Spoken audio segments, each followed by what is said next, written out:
Le ciel judiciaire de Donald Trump s'assombrit encore un peu plus.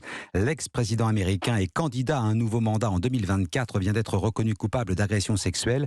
Sa victime, Jean Carroll, une ancienne journaliste qui a donc obtenu sa condamnation au civil par un tribunal new-yorkais.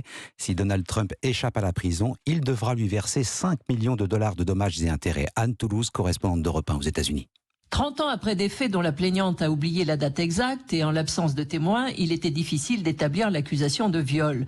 Dans la mesure où il s'agit d'un procès civil et non pénal, le verdict reposait sur la crédibilité de Donald Trump et celle de Jean Carroll, qu'il accusait d'avoir abusé d'elle dans une cabine d'essayage. Il a fallu moins de 3 heures pour que les jurés soient unanimes à reconnaître la validité d'une partie de la plainte. L'ex-président a subi les conséquences de sa réputation et de son attitude. Il a préféré ne pas comparaître lors du procès et a multiplié les attaques verbales contre son accusatrice. Même s'il a évité le pire, c'est la deuxième fois en 5 semaines qu'il est reconnu coupable dans une affaire à caractère sexuel. Le 4 avril, il avait comparu devant un juge pour avoir dissimulé des paiements destinés à acheter le silence d'une actrice de film pornographique avec laquelle il aurait eu une aventure.